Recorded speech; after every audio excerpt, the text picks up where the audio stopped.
হিমন্তৰ বিৰুদ্ধে আমচুৰ মহাবিস্ফোৰণ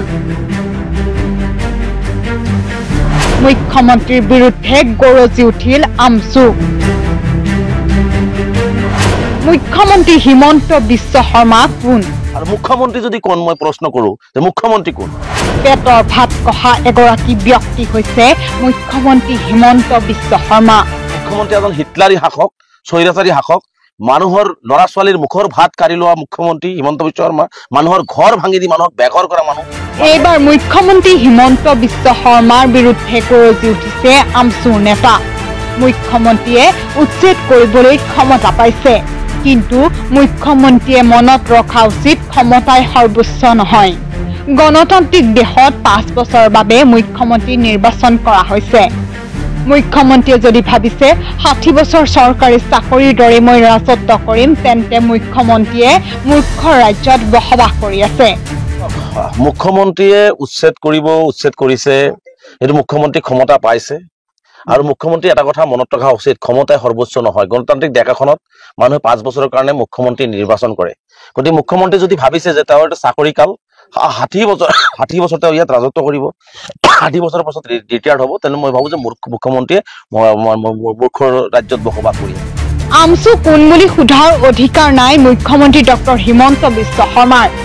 মুখ্যমন্ত্ৰীয়ে অকল ভয় কৰে আমচুক এনেদৰে এতিয়া আমচুৰ নেতাই উদ্দাক্ত কণ্ঠৰে গৰজি উঠিছে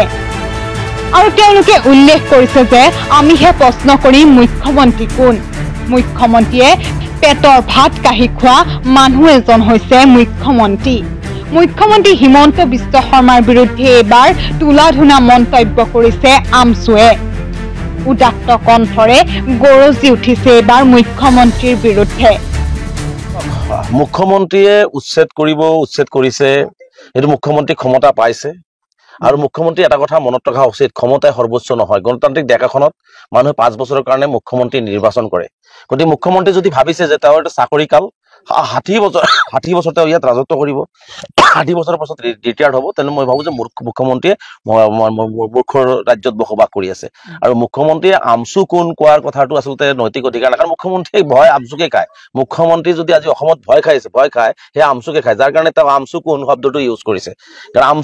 আমচু হৈছে অসমৰ নিপীড়িত নিৰ্যাতিত সংখ্যালঘু জনগণৰ হৈ মাত মাতি অহা কাম কৰি অহা সংগঠন অসমৰ আৰ্থ সামাজিক ঐক্যিক অসমৰ জাতি গঠন প্ৰক্ৰিয়াত অগ্ৰণী ভূমিকা গ্ৰহণ কৰা এটা সংগঠন আৰু মুখ্যমন্ত্ৰী যদি কোন মই প্ৰশ্ন কৰো যে মুখ্যমন্ত্ৰী কোন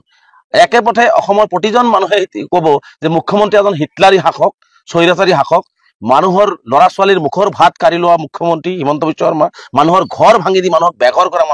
মানুহক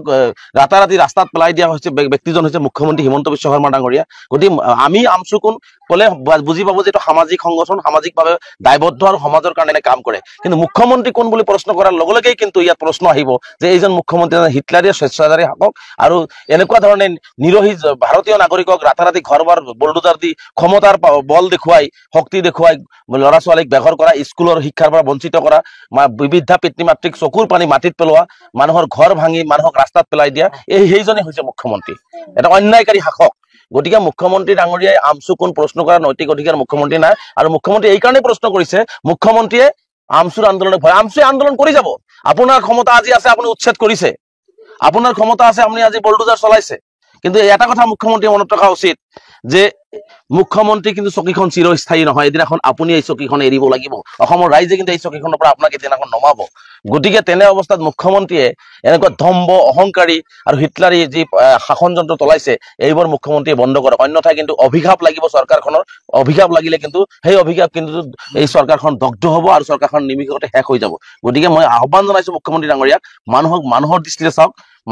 মানৱতাৰ দৃষ্টিৰে চাওক আপোনাক মাটি লাগে কোনেও কোৱা নাই যে আপোনাৰ মাটি আপুনি ল'ব নালাগে মাটি লাগে সেই ঠাইত বসবাস কৰা থকা ভাৰতীয় নাগৰিকখিনিক সংস্থাপন দিয়াৰ ব্যৱস্থা কৰি সেই মানুহখিনিক মানে সকলো ধৰণৰ বাসস্থানৰ ব্যৱস্থা কৰি আপুনি উচ্ছেদ কৰক তাত আপোনাৰ ক'বলগীয়া কোনেও প্ৰশ্ন নকৰে কিন্তু আপুনি যদি এনেকুৱা ধৰণে হিটলাৰী শাসন চলাই আপুনি যদি এনেকুৱা ধৰণৰ অন্যায় কৰি যদি আপোনাক ৰাতাৰাতি বেঘৰ কৰে আপুনি যিমানেই বলডোজাৰ নচলাওক কিয় আমাৰ আন্দোলন আৰু অধিক তীব্ৰতৰ হ'ব আৰু তীব্ৰতৰভাৱে আমি কৰি যাম। আমি কোনো ধৰণৰ ভয় কেৰেবক আমি কোনোদিন আমচুক কৰা নাই আৰু ভৱিষ্যতলৈ নকৰোঁ। আমি আমাৰ গণতান্ত্ৰিক অধিকাৰ, এইখন মাটি, এইখন ভূমি আমাৰ, এই ভূমিত আমাৰ সকলো ধৰণৰ অধিকাৰ। হিমন্ত বিশ্ব শৰ্মা ডাঙৰীয়াৰ যিমান অধিকাৰ আছে, এটা আলী আহমেদ ঠেলাৱালা ৰিক্সাৱালাৰো সমানে অধিকাৰ আছে। এইখিনি কথা মুখ্যমন্ত্ৰীয়ে জনা উচিত। সেইখিনি অধিকাৰ আমাৰ ভাৰতবৰ্ষৰ সংবিধানে দিছে। আচলতে মুখ্যমন্ত্ৰী ডাঙৰীয়া আইনৰ ছাত্ৰ হৈ সংবিধান নাজানি মুখ্যমন্ত্ৰী এনেকুৱা ধৰণৰ প্ৰশ্নবিলাক কৰি আছে। আচলতে আমি বুজি পাইছোঁ যে মুখ্যমন্ত্ৰী হয়তো ক'ৰবা ভয় আৰু শংকা হৈছে যে গাদীটো থাকিব নাই, 26ত চৰকাৰ আহিব নে নাই। এই শংকাবোৰৰ কাৰণেই আচলতে তেওঁ চব টাৰ্গেট কৰি লৈছে ধৰ্মীয় সংখ্যালঘুসকলক। ধৰ্মীয় সংখ্যালঘুসকলক তেওঁলোকে বলিৰ পঠা সজাই যি ৰাজনৈতিক গাদী সুৰক্ষিত কৰিব বিচাৰিছে।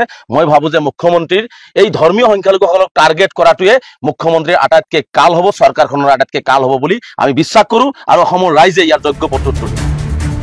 নিউজ ডেস্ক ৰিপৰ্ট, এনি টক্স।